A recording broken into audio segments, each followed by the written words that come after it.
Forgotten City. Okay, let's talk about the Forgotten City. This one, oh man, it's just different. Originally born as a Skyrim mod, yet one of those success stories, it blossomed into a full-blown standalone game. It's a first-person mystery adventure set in a beautifully crafted ancient Roman city. But here's the hook: everyone's living under this wild rule called the Golden Rule, where if one person sins, everyone gets punished. Yikes, right? You're thrown into this time loop scenario where your job is to piece together what's happening, who's behind it, and most importantly, how to stop the chaos. The cool part, it's all dialogue driven. You investigate, interrogate, and make decisions that can lead to multiple endings, like real multiple endings.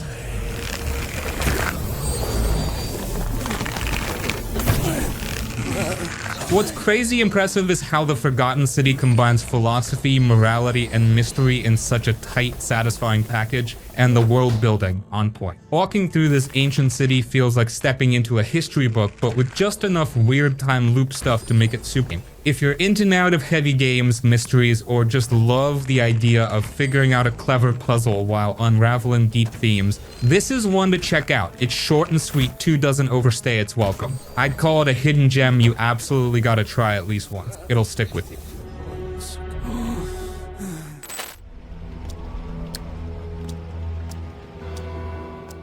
Pathologic 2. Alright, let's talk about Pathologic 2. This game is intense in all the right ways, but it's not for everyone. You play as a doctor returning to your hometown during a brutal plague outbreak. It's part survival game, part psychological thriller, and the whole thing is just dripping with atmosphere. The big thing here is how the game makes you feel. Time is always working against you. Resources are scarce. You're constantly deciding who to save, who to let go, and how to keep yourself alive. The town feels alive in this eerie, decaying way, like every person you meet has their own story, their own struggles. What I really liked is how Pathologic 2 doesn't hold your hand. You figure things out as you go, and the choices you make, they actually feel heavy. It's not just about beating the game, it's about surviving and seeing how far you can go. It's definitely a game that demands patience, but if you like darker, story-driven games that really make you think, it's worth trying at least once. Just know it's not here to make you feel comfortable, it's here to make you feel something. And honestly, that's what makes it memorable. What do you call such a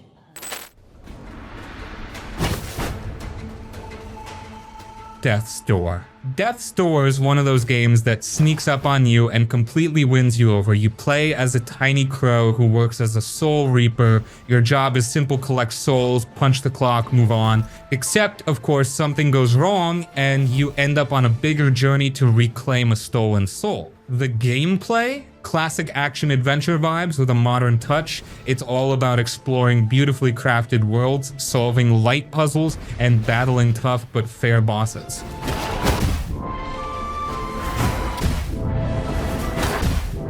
The combat is smooth and satisfying. Dodging, slashing, and timing your attacks feels great, and every fight has this sense of rhythm to it. But what really sells Death's Door is its tone. The world is both melancholic and oddly charming. The characters you meet range from quirky to downright tragic, and the story hits some surprisingly emotional notes. It's got that perfect balance of humor and heart, where one minute you're laughing at a bizarre NPC, and the next you're reflecting on the deeper themes of life and death. If you loved games like Hollow Knight or Zelda, this one's an easy recommendation. It's short enough not to overstay its welcome, but packed with enough secrets and challenges to keep you engaged. It's the kind of game that sticks with you long after the credits roll. Definitely worth playing.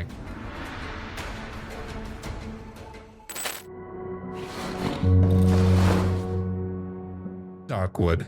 Darkwood is survival horror at its most unsettling. It's not about cheap jump scares, it's about getting under your skin and staying there. The game drops you into a grim, procedurally generated forest, and your only goal, stay alive long enough to uncover its secrets. Easier said than done. The game plays from a top-down perspective, but don't let that fool you. It's as tense as any first-person horror game. During the day, you scavenge for resources, craft tools, and try to prepare for the night. And trust me, the nights are rough. Creatures come out, and your only hope is to barricade yourself in, conserve your light, and pray you've planned well enough to make it through.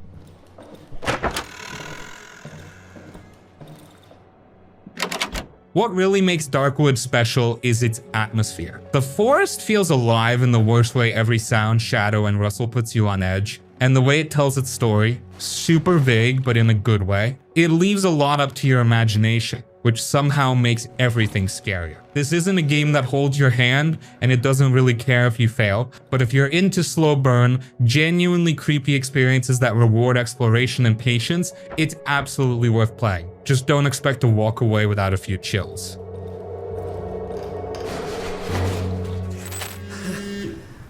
Christ.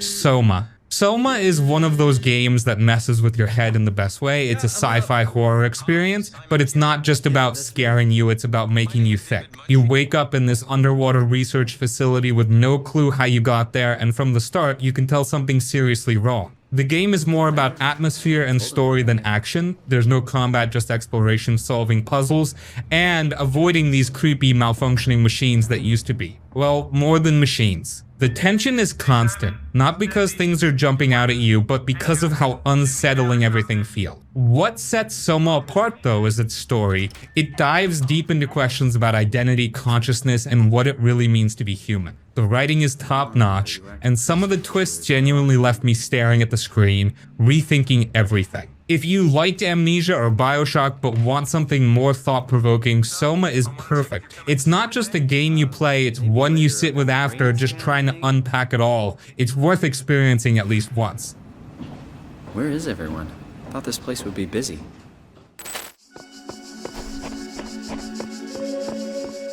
The Talos Principle. The Talos Principle is a puzzle game, sure, but it's also way more than that. You're dropped into this strange, beautiful world full of ancient ruins and advanced tech, and your job is to solve increasingly tricky puzzles. Sounds straightforward, right? But then the game starts asking you questions, big questions about consciousness, free will, and what it means to exist. The puzzles themselves are incredibly well designed. You're using tools like lasers, switches, and jammers to solve these intricate challenges. They start off simple, but get surprisingly complex in a way that makes you feel super clever when you figure them out. It's the kind of game where every solved puzzle feels like a little victory. But what really makes the Talos Principle special is how it ties those puzzles into its story. As you explore, you uncover bits of lore and philosophical ideas that make you think about why you're doing what you're doing. There's this AI voice Elohim guiding you, but the more you play, the more you start questioning its motives. If you're into Game Portal or The Witness and want something with a deeper,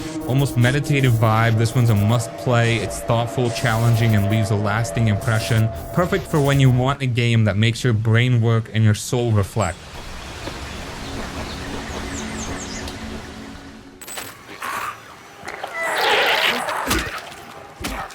Silent Hill 2 Remake. Alright, let's talk Silent Hill 2 Remake. This is one of those games that carries weight. The original is legendary in the horror genre, and the remake, it's shaping up to do justice to that legacy. You play as James Sunderland, a guy drawn to the fog-covered town of Silent Hill by a letter from his late wife. From there, it's a deep dive into a story that's as psychological as it is terrifying. Silent Hill isn't just a creepy setting, it's a mirror reflecting James's own guilt, grief, and trauma. The remake brings everything to life with stunning visuals and updated controls that make the experience smoother while keeping that signature sense of dread intact. The fog is dense, the monsters are grotesque, and Pyramid Head, still as horrifying as ever.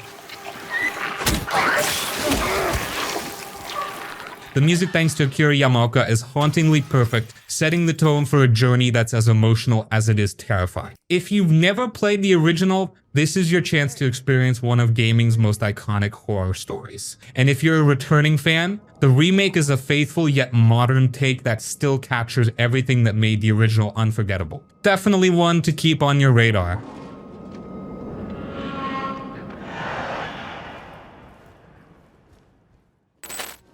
Power's out. This place must have been abandoned and forgotten. Star Wars Jedi Survivor. If you thought Jedi Fallen Order was great, Star Wars Jedi Survivor takes everything you loved and dials it up. You're back in the boots of Cal Kestis, now older, stronger, and even more badass as he navigates life as a Jedi in a galaxy that's still being crushed by the Empire. The gameplay? Smooth as ever. Lightsaber combat is refined with new stances, combos, and abilities that make you feel like a real Jedi. You've got dual sabers, blaster integrations, and that satisfying parry system, it's all here. Exploration is bigger and better too. The worlds are more open, giving you the freedom to poke around, find secrets, and stumble on some jaw-dropping Star Wars lore. The story hits hard, blending epic Star Wars moments with deeper character development. Cal isn't just fighting stormtroopers, he's wrestling with his own doubts, the weight of the Jedi legacy, and figuring out what survival really means in a galaxy this broken. The stakes feel personal and galactic at the same time, which isn't easy to pull off. And the visuals? Unreal. The environments are rich, the characters look great, and the animations during combat are silky smooth. It's the kind of game where you'll stop just to take in the view of a twin sunset or a bustling cantina. Now, I know the game had some bad performance issue at launch, but after so many patches, it's actually pretty good. If you're a Star Wars fan or just love action-adventure games with tight gameplay or story, Jedi Survivor is a must-play. It builds on everything Fallen Order did and pushes it further, delivering an experience that feels polished and epic.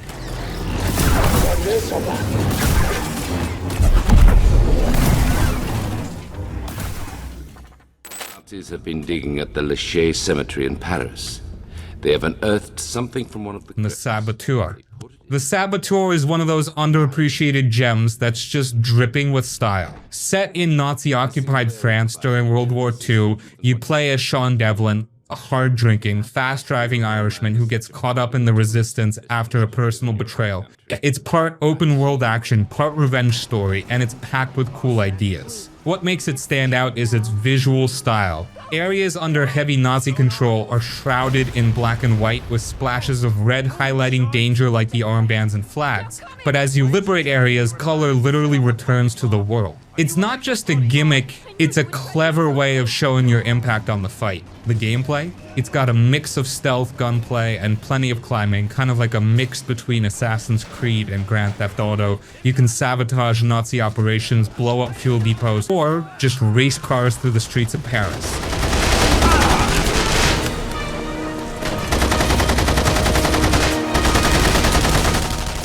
It's not the most polished game ever, but it's fun, and the 1940s setting gives it a unique vibe you don't see much in open world games. And Sean himself, he's a great protagonist. He's rough around the edges, but has that roguish charm that keeps you rooting for him, even when he's punching Nazis in a bar fight or outrunning them in a stolen car. If you love games with a unique aesthetic and don't mind something a little rough around the edges, the Saboteur is definitely worth checking out. It's one of those games that doesn't get enough love, but once you play it, you'll wonder why more people aren't talking about it.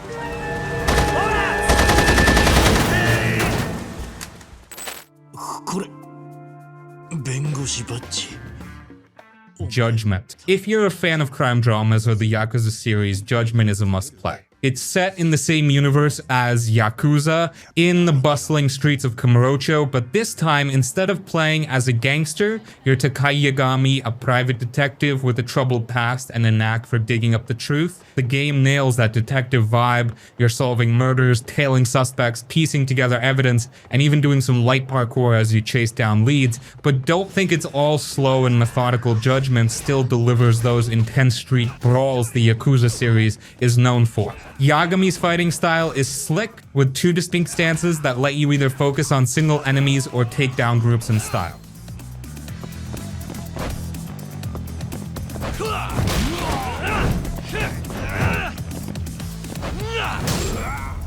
The story is where Judgment shines. It's a gripping legal thriller with twists, turns, and plenty of moments where you'll sit back and go, wait, what? It's dark and emotional, tackling themes like justice, corruption, and redemption, but it balances all that with the quirky side content we've come to expect from Yakuza-style games. One moment you're cracking a murder case, the next you're helping a guy save his struggling cat cafe. The visuals and voice acting English and Japanese are top-notch, and Kamurocho feels as alive as ever. Every corner is packed with detail, from neon-lit streets to seedy back alleys. Whether you're new to this world or already a Yakuza fan, Judgment offers a fresh perspective with a story that's easy to dive into. It's action-packed, emotional, and full of character, definitely worth your time.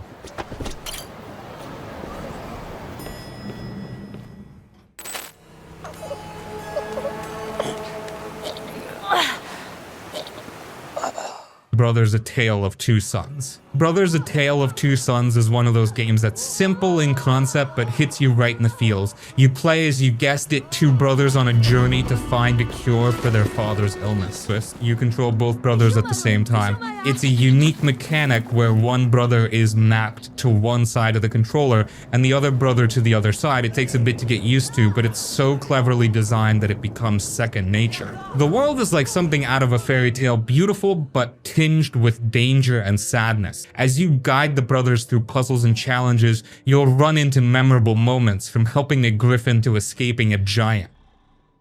The game doesn't have traditional dialogue. Instead, the story is told through the brothers' actions, their interactions with the world, and the hauntingly beautiful music. What really sets this game apart is how it uses gameplay to tell the story. The bond between the brothers isn't just something you see, it's something you feel through how you control them and rely on their teamwork. Without spoiling anything, the emotional payoff in the final act is unforgettable. It's not a long game, maybe 3 or 4 hours, but it's the kind of experience that stays with you. If you're into story-driven games that are creative and heartfelt, Brothers is absolutely worth playing. It's short, sweet, and genuinely moving.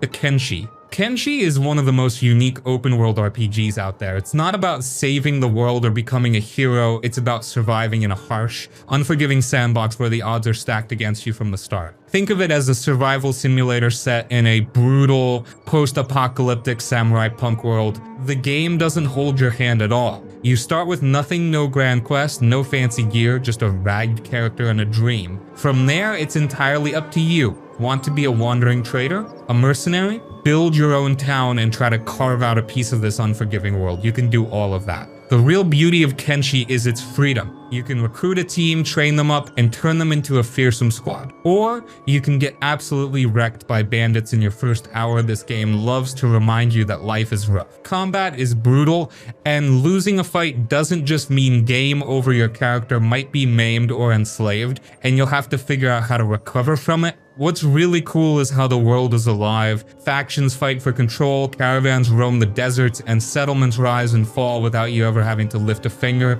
You're just one tiny piece of this massive, ever-changing world. If you love games that reward creativity, strategy, and perseverance, Kenshi is something special. It's not polished or easy to jump into, but once you get the hang of it, it's incredibly rewarding. It's a game where every little success feels earned, and that's what makes it worth playing.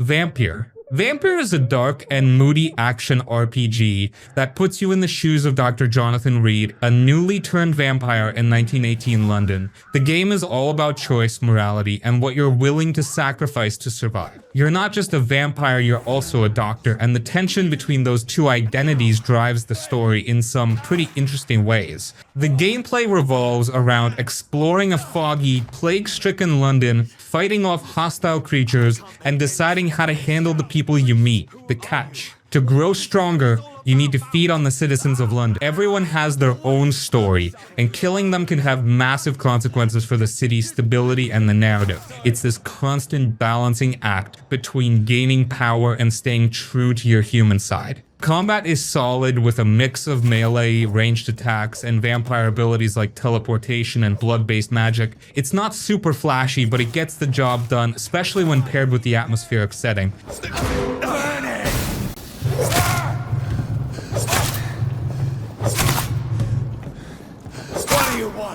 Speaking of atmosphere, the game absolutely nails the gothic vibe. The streets of London are eerie and dripping with that classic vampire aesthetic. Think gas lamps, crumbling buildings, and perpetual mist. The story isn't perfect, but it's full of tough moral choices and memorable characters. You can go through the whole game without killing anyone, but it's a tough road and one that really makes you think about the price of power. If you're into morally complex stories, vampires, or just love that dark, brooding aesthetic, Vampyr is definitely worth playing. It's not perfect, but it's ambitious and full of heart or fangs.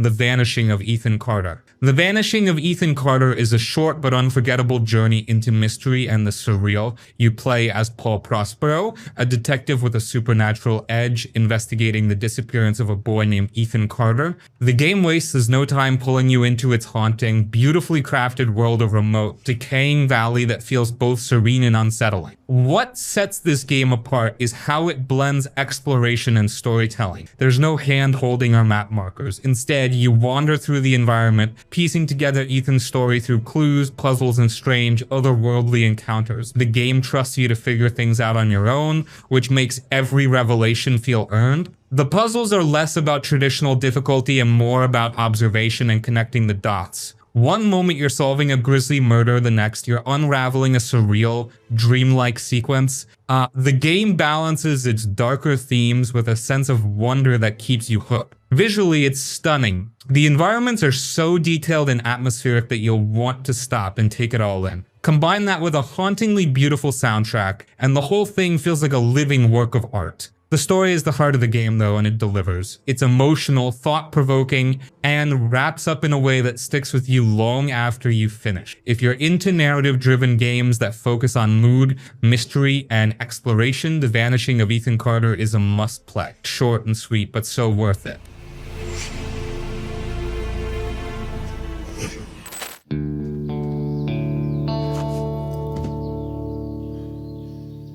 Firewatch. Firewatch is one of those games that pulls you in with its simplicity and keeps you hooked with its emotional depth. You play as Henry, a man escaping some personal baggage by taking a summer job as a fire lookout in the Wyoming wilderness. Your only real connection to the outside world, a walkie-talkie and your supervisor, Delilah. Hello? Whoever this is? It's Henry, right? Yeah. I'm Delilah.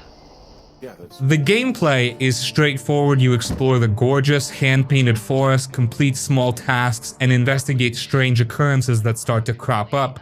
But the real focus is on the dialogue between Henry and Delilah. Their conversations feel incredibly natural, full of humor, vulnerability, and tension, and they're what drive the story forward. The world itself is stunning. The game nails that tranquil yet slightly eerie vibe of being alone in nature. The sunsets are breathtaking, the forests feel alive, and the sense of isolation is both peaceful and unsettling. You can practically hear the crunch of twigs under your boots and the rustle of wind through the trees. What makes Firewatch stand out is its story. It's not a thriller in the traditional sense, though it has its moments of mystery. At its core, it's about human connection, grief, and how we cope with the messiness of life. The ending might leave you with more questions than answers, but it's the kind of game where the journey matters more than the destination. If you're into narrative-driven games that feel personal and intimate, Firewatch is absolutely worth your time. It's short, it's impactful, and it leaves you with a lot to think about.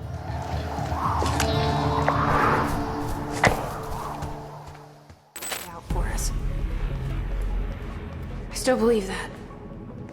More than ever. Quantum Break. Quantum Break is an ambitious blend of sci-fi action and interactive storytelling, and while it's not perfect, it's definitely a unique experience worth checking out. You play as Jack Joyce, a guy caught in a massive experiment gone wrong that fractures time itself. The result, you get time-bending powers and a front-row seat to a story full of twists, betrayals, and epic sci-fi vibes. The gameplay is where Quantum Break shines. The time powers are a blast, literally. You can freeze enemies in place, create time bubbles to dodge bullets, and even teleport around the battlefield for stylish takedowns. The combat feels fluid and satisfying, especially as you combine your abilities to handle waves of enemies.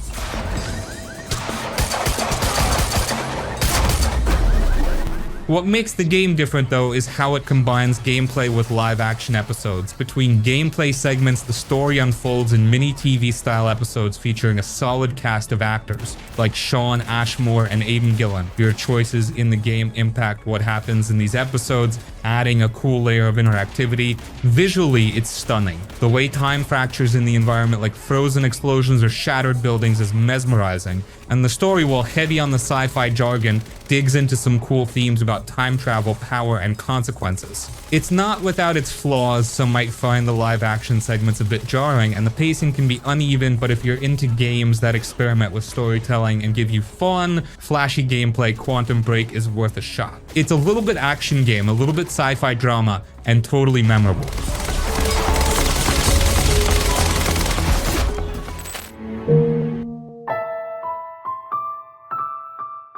The House in Fata Morgana. The House in Fata Morgana isn't just a visual novel, it's an emotional gut punch that keeps unraveling layers of heartbreak and beauty. You wake up in a crumbling, eerie mansion with no memory of who you are. A maid tells you the house is cursed, and to understand what's going on, you need to look through its tragic past. What follows is a journey through centuries of love, loss, betrayal, and some seriously dark secrets. This game doesn't waste your time with fluff. The writing feels raw and honest, diving into heavy themes like guilt, redemption, and what it means to truly forgive. Each story you uncover starts small, just people trying to live their lives, but things spiral into twists that hit harder because of how real the emotions feel. And the art. Gorgeous. The hand-drawn style has this haunting elegance that perfectly captures the vibe like a faded portrait in an old attic. Pair that with a soundtrack that somehow matches every mood perfectly, from tender to gut-wrenching, and the atmosphere is just chef's kiss. What makes Fata Morgana different is how it respects your time and emotions. It's not just another gothic tragedy, it's layered, thoughtful, and full of oh my god, no way moments that tie back to the overarching mystery. It's heavy, but it's not pretentious. The characters feel real, even when they're in impossible situations. If you've got the patience for a slow burn story that builds to an unforgettable payoff, this is one of those rare games that'll stay with you for years. Just be ready, it doesn't pull its punches, and by the end you'll probably need a minute to sit and process it all. It's that kind of game. Put things in order right up to this moment. Beyond Two Souls. Let's talk Beyond Two Souls. This game is an experience, plain and simple. You play as Jodie Holmes, this girl who's been connected to a supernatural entity named Aiden her whole life. It's kind of like having a ghost as your permanent sidekick, except it's not all cool party tricks. It's complicated. The game doesn't go in a straight line, it jumps around to different parts of Jodie's life. One moment, she's a kid being poked and prodded in a lab. The next, she's on the run as an adult, trying to figure out who she is and what she wants. It's all tied together by this bigger mystery about Aiden and why they're connected, but it's also just about Jodie trying to live her life. Gameplay-wise, it's more of an interactive story than a traditional game. You're walking, talking, making choices, and using Aiden to interact with the world. Aiden's powers are super cool, you can float around, knock stuff over, possess people, it's fun. But it's not just for show, the game makes you feel the weight of those powers, especially when things get intense. Visually, it still holds up. The detail in the environments, the motion capture, it's all cinematic. And the music, it's emotional and just fits every moment perfectly. Whether it's a quiet, reflective scene or a high-stakes escape. It's not for everyone though. If you're into fast-paced gameplay, this might feel a bit slow. But if you like character-driven stories, emotional moments, and a little bit of the supernatural, Beyond Two Souls is a game you won't forget. It's personal, it's different, and it's the kind of thing you'll think about long after it's over.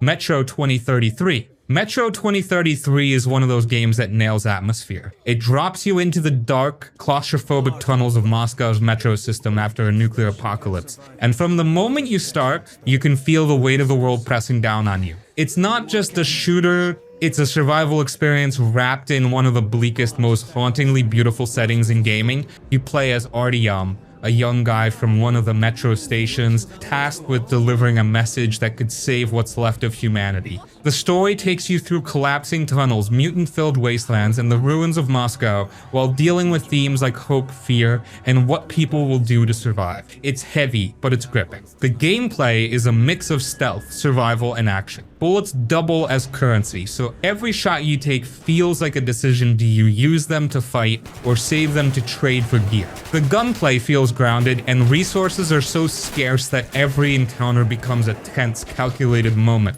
But what really stands out? The atmosphere. The metro feels alive, but not in a good way. It's oppressive, dangerous, and full of unsettling sounds. Every corner hides something, whether it's a mutant, a desperate survivor, or just the echoes of the past.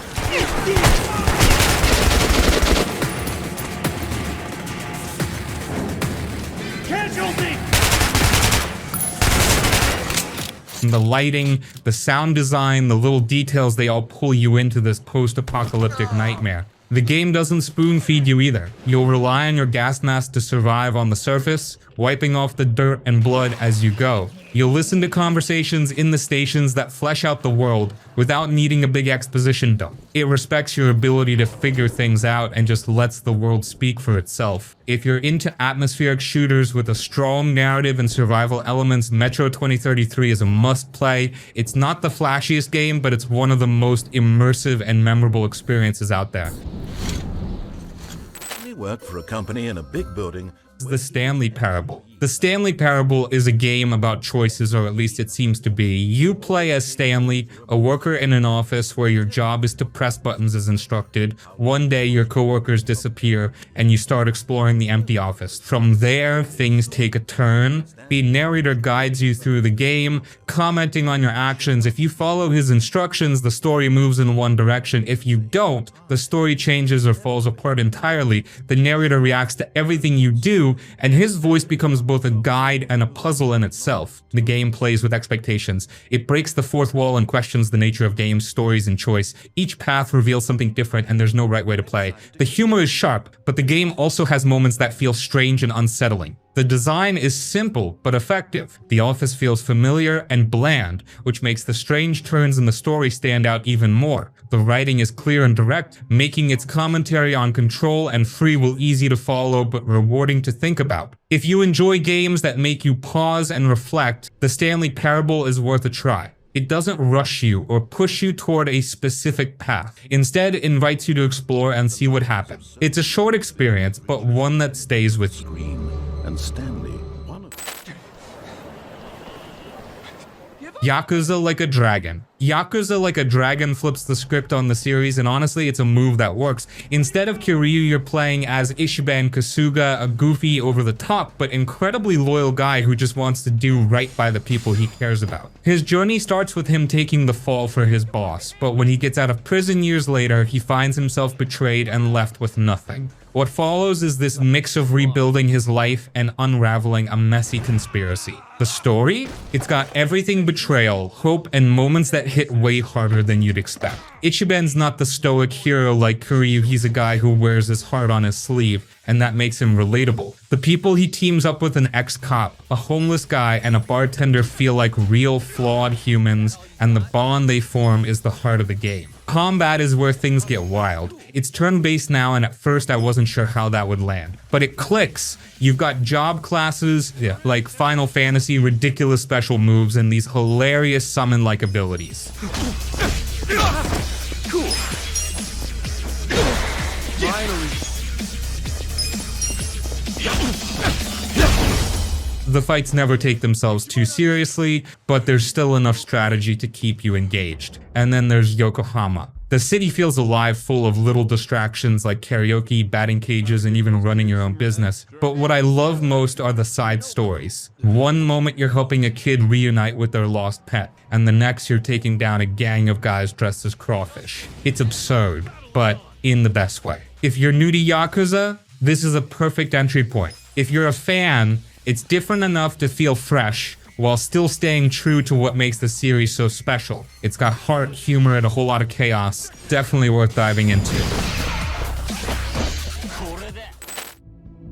You must be tired.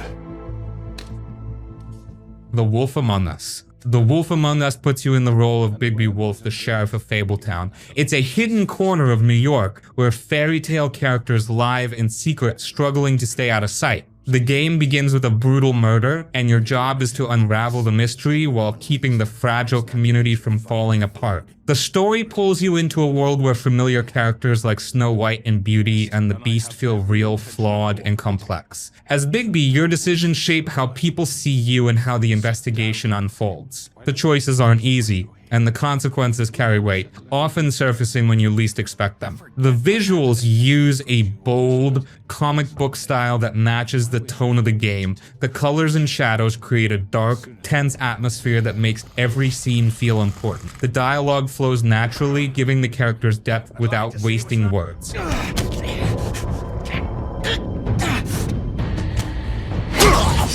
The Wolf Among Us focuses on storytelling and choices. It doesn't demand quick reflexes or complex mechanics, but it keeps you engaged by making you think about your actions and how they fit into the larger narrative. If you like stories that explore morality and identity, this game offers something memorable. It's a well-crafted mystery with room for reflection, and it respects your time by keeping the pacing tight.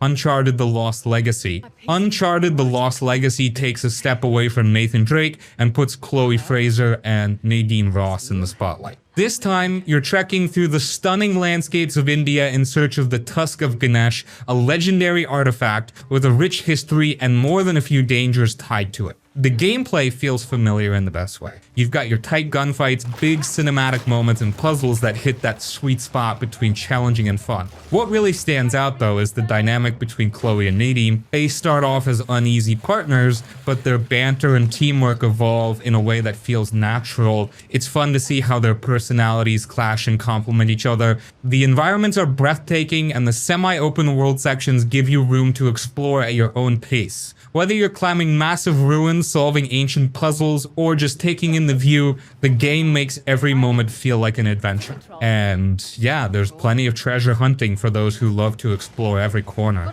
The story isn't overly complex, but it doesn't need to be. It's about legacy, trust, and proving yourself, all while dodging bullets and outsmarting mercenaries. Chloe's charm and Nadine's toughness make them a team you can't help but root for.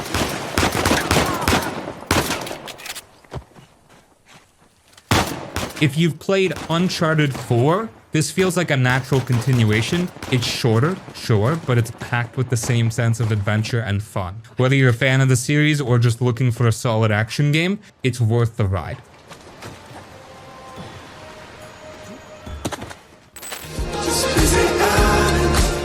TellTale Tales from the Borderlands. Tales from the Borderlands takes the chaotic, over-the-top world of Borderlands and flips it into a story-driven adventure. You play as two characters, Reese, a wannabe corporate hotshot, and Fiona, a street-smart con artist who get tangled up in a crazy scheme to score big on Pandora. The game is less about shooting and looting and more about choices and storytelling. It's packed with humor, action, and some surprisingly heartfelt moments. The dialogue is sharp, and the way Reese and Fiona narrate their version of events adds an extra layer of fun. You never quite know who's telling the truth. What makes this game shine is the characters. The cast is full of weirdos, outlaws, and robots, all brought to life with great voice acting and writing. You'll go from laughing at their antics to actually caring about what happens to them, which isn't something you expect from a Borderlands game. The choices you make shape how the story unfolds, but the real draw is just experiencing the ride. The game leans into the absurdity of the Borderlands universe while still telling a story that feels grounded and personal.